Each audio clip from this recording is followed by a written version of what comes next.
Meron nga pala ako guys na in-order na rack ang tawag dito kasi ito gagamitin ko dito sa tindahan. So ito ay bubuhin ko pa kasi syempre hindi pa naman ito buo. So ito yung kanyang stand. Ayan, so actually nasimulan ko na siya bago ko naalala ng video. So ayan na, so nagsisimula na ako maglagay nito. So bubuhin ko ito guys, first time ko magbuo nito, so hindi ko alam kung paano ito buuhin. Basta bahala na. Meron naman siyang instruction, so ito. Ayan, so binasa ko na itong instruction na ito at sinusunod ko naman siya para mabuo ko siya. So ito yung kalalabasan niya. Ayan. So simple lang naman siya, di ba? So ayan, start na ako, magbubuo na ako para mabuo ko na siya nang makita ko na kung ano yung kanyang kagandahan.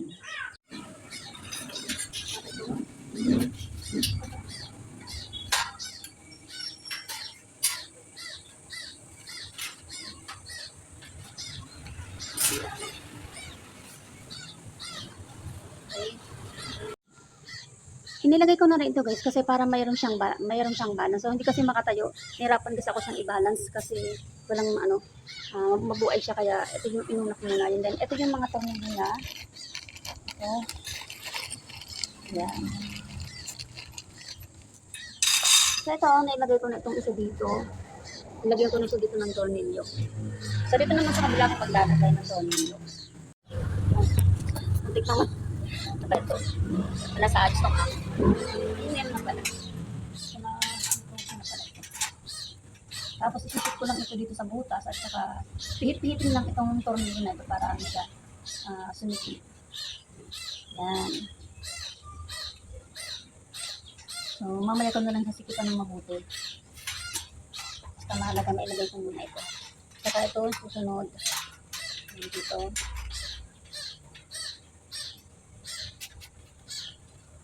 Hindi pala kita. Ayan. So, meron na yung pangalawang sahig. First layer. Mamaya ko nito siya guys, sisikatan na mabuti. Sabit ko lang muna siya. And then, so proceed tayo dito sa pangalawa. So, ito. Yan. Ito na tayo sa pangalawa.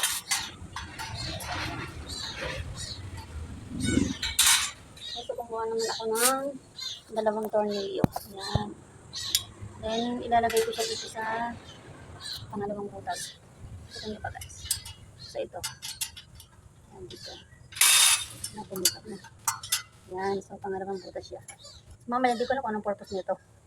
Mamaya ko na aalamin kung ano yung purpose niya. And then, dito sa pangalawa. Oops. Yan. So, dahil nailagay ko na yan, so, ito na siya. So, ayan. Hirap nang walang kumahawak ng camera. So, dahil ito na yan, Tapos, so ito yung butas naman nito. Ayan, so itong dalawang butas. So, ito naman ay ipapasok ko na yan dito. Ayan. Ayan. So, isisikipan ko na yan, guys. Okay. Sigo ba akong nalit ang camera? Teka, ang hirap nang walang humahawak ng camera talaga. Ayan. So, ilagay ko na dito yung aking camera. Para nakakabila tayo ng simbol nito.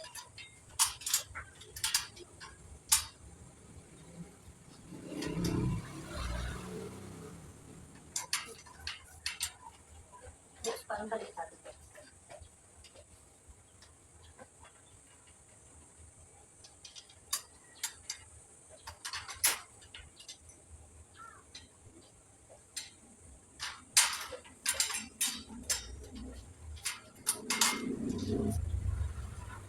Oo nga pala, wala nga pala akong screw.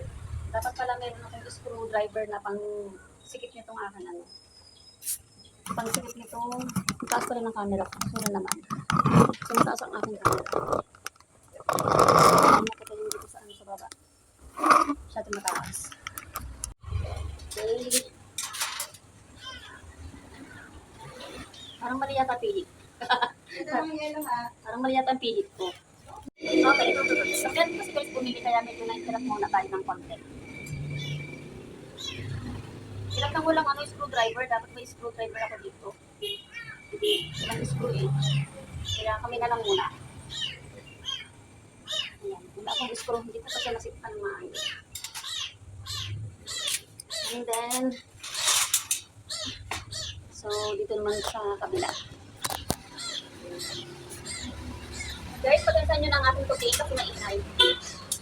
Meron akong puting na maingay, so yung puting ng ating napulot. galing. Kasi gusto niyang lumabas. Hindi ko siya pinalalabas kasi ano, baka mamaya masagasaan siya ng mga sasakyan sa labas.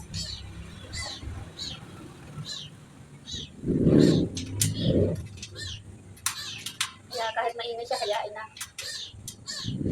At least, kahit maingay yung aking kuting dito sa loob, eh, safe naman siya. Hindi naman siya maaano. Ayan. Bakit tayo pumasok?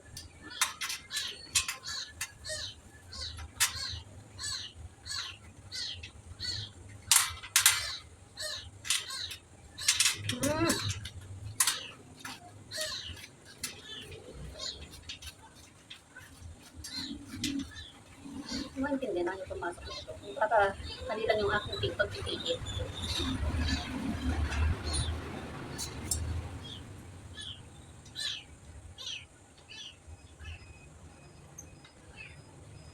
Mali siguro yung pilit ko.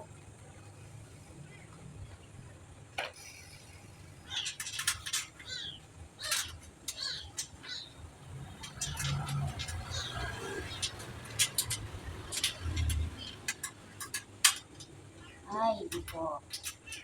Hirap kapain.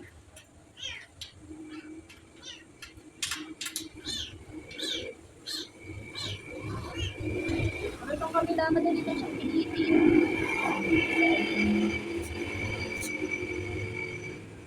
Ayan, so nakakadalawang layer na tayo.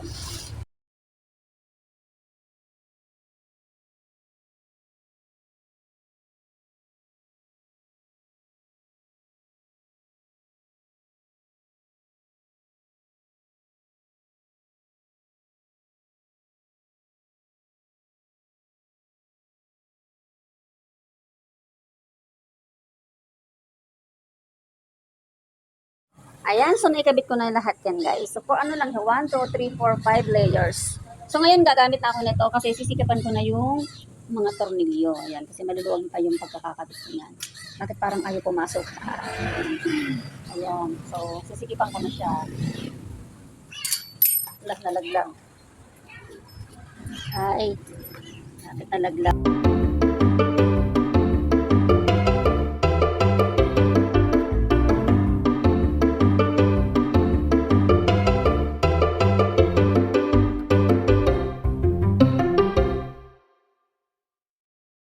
So, ngayon natapos ko na itong ikabit.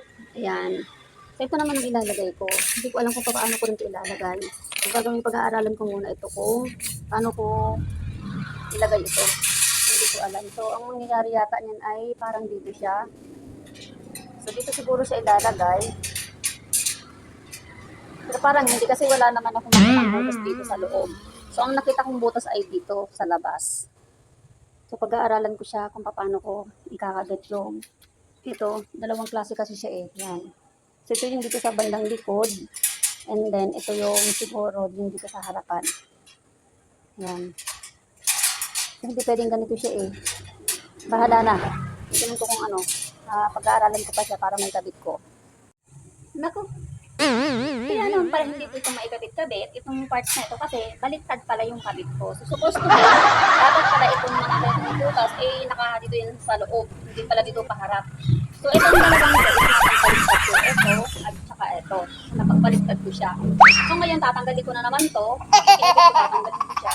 At pagpapalitin ko silang dalawa. So, para ito ay ma-fix ko siya. Mabuo ko talaga siya ng tama. So, ayan. Mahirap talaga kapag walang alam. Pero at least, natututo sa pagkakamali. So, kailangan talaga muna magkamali para matuto. Okay? So, ngayon, tanggalin ko na naman ito. At i-fix ko na siya ng maayos. Kasi alam ko na, napag-aralan ko na. Kaya alam ko na kung paano ko siya tututin.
tayo. Simula sa umpisa na naman tayo nito. Magsisimula tayo sa grade 1. So, itong tornilong malaki ay ipasok natin sa butas. Kailangan sagad. Yan. Kailangan sagad yan. Papasok natin. Meron din kasi siyang butas. Okay. Dahil pinasok na natin yan ng sagad. Pihitin na natin ito ng pihitin hanggang sa sumipit. Yan na. So, nagdoble trabaho tuloy ko. After kaya pala hindi ko maisingit-singit na ipasok-pasok kasi mali ang unang kabit ko. Ganun talaga, mali-mali. Matanda na, ulyani na, kaya ganun. So ngayon, maya naman ulit. So dito naman tayo sa kabila. So dito naman tayo sa kabila, magpapasok. Ayan.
So, finally, tumama din yung aking kabit.